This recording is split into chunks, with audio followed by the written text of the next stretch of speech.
ಬೆಂಗಳೂರು ಪದವೀಧರ ಕ್ಷೇತ್ರದ ಚುನಾವಣೆಗೆ ಆದೇವೇಗೌಡರು ನಮ್ಮ NDA ಅಭ್ಯರ್ಥಿಯಾಗಿದ್ದಾರೆ. ಅವರ ಪರವಾಗಿ ನಮ್ಮ ತಾಲೂಕಿನಲ್ಲಿ ಇವತ್ತು ಎರಡು ಪಕ್ಷದ ಮುಖಂಡರ ಸಭೆ ಕರೆದಿದ್ದೀವಿ.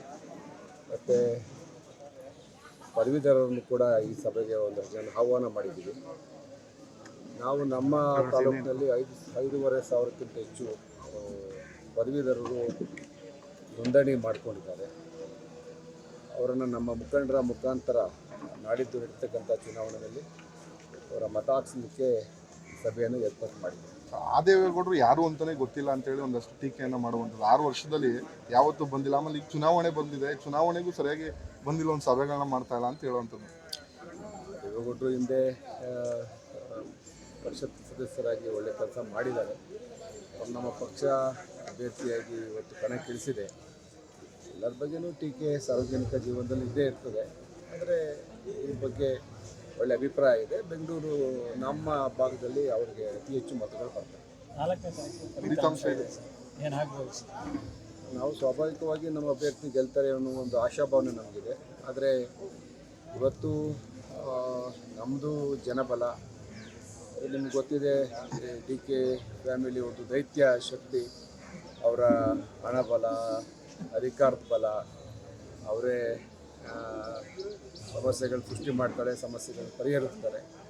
ಆ ನಿಟ್ಟಲ್ಲಿ ಭಾಳ ವಿರೋಚಿತವಾದಂಥ ಹೋರಾಟ ನೋಡಬೇಕು. ಜನ ಯಾವ ರೀತಿ ರಿಸಲ್ಟ್ ಇನ್ನೇನು ಕೆಲವೇ ಗಂಟೆಗಳಿದೆ.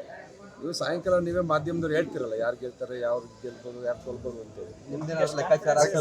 ಒಂಥರ ಪೊಲಿಟಿಕಲ್ ಎಕ್ಸ್ಪರ್ಟ್ ಇದ್ದಂಗೆ ಸರ್, ಲೆಕ್ಕಾಚಾರ ಆಗಿರ್ತಿರಲ್ಲ ಅಂತ ನಮಗೆ ಲೆಕ್ಕಕ್ಕೆ ಸಿಗ್ತಾ ಇಲ್ಲ. ಇದು ಪ್ರಾಮಾಣಿಕವಾಗಿ ಹೇಳ್ಬೇಕಂದ್ರೆ ಇದು ಲೆಕ್ಕಕ್ಕೆ ಸಿಗ್ತಾ ಇಲ್ಲ.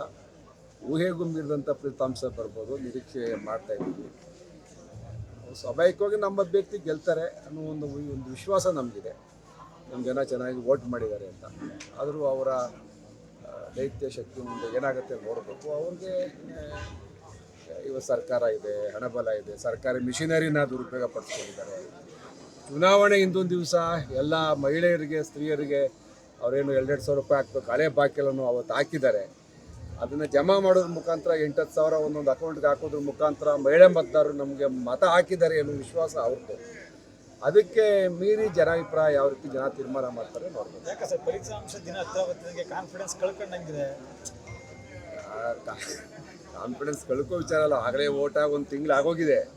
ಆ ಥರ ಏನಿಲ್ಲ, ನಮಗೆ ಕಾನ್ಫಿಡೆನ್ಸ್ ಇದೆ. ಬಟ್ ಇಲ್ಲಿ ಬಲ ದೌರ್ಬಲ್ಯದ ಬಗ್ಗೆ ನಾವು ಈಗ ಚರ್ಚೆ ಮಾಡೋದಾದರೆ ನಮ್ಮದೇ ಆದಂಥ ಒಂದು ಬಲ ಇದೆ. ನಮಗೆ 2 ಪಕ್ಷಗಳ ಜನಸಾಮಾನ್ಯರ ಬಲ ನಮಗಿದೆ. ಆದರೆ ಅವರಿವತ್ತು ಅವರೇ ಹೇಳ್ಕೊಳ್ಳೋ ಪ್ರಕಾರ ಆಫ್ ದ ರೆಕಾರ್ಡ್ ಹೇಳೋ ಪ್ರಕಾರ 400-500 ಕೋಟಿ ಖರ್ಚು ಮಾಡಿದ್ದೀವಿ ಅಂತ ಅವ್ರು ಎಲ್ಲ ಕಡೆ ಹೇಳ್ತಾ ಇದ್ದಾರೆ.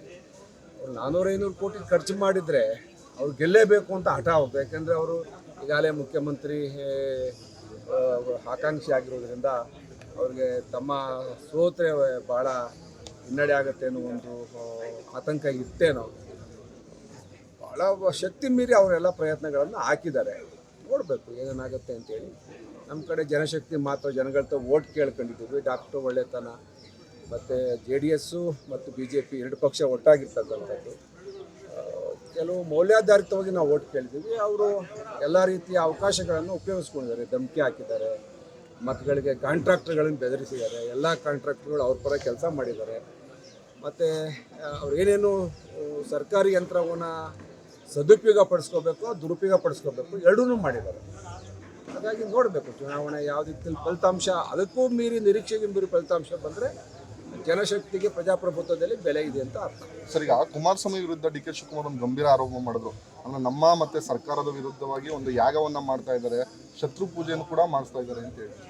ಅದು ನಾನು ಬೆಳಗ್ಗೆ ಮಾಧ್ಯಮದಲ್ಲೂ ನೋಡಿದೆ. ಕೇರಳದ ಭಾಳಷ್ಟು ಜನ ಸಚಿವರುಗಳು ಕೇರಳ ರಾಜ್ಯದಲ್ಲಿ ಈ ಥರ ಏನು ನಡೆದಿಲ್ಲ ಅಂತ ಸ್ಪಷ್ಟನೆ ಕೊಟ್ಟಿದ್ದಾರೆ. ಅದಕ್ಕೆ ಅವರವ್ರನ್ನ ಶಿವಕುಮಾರ್ ಅವ್ರನ್ನ ಕೇಳಿದ್ದಾರೆ. ನ್ಯೂಸ್ ಫಸ್ಟ್ ನಿರ್ಭೀತಿಯಿಂದ ನಿಮ್ಮ ಪರವಾಗಿ.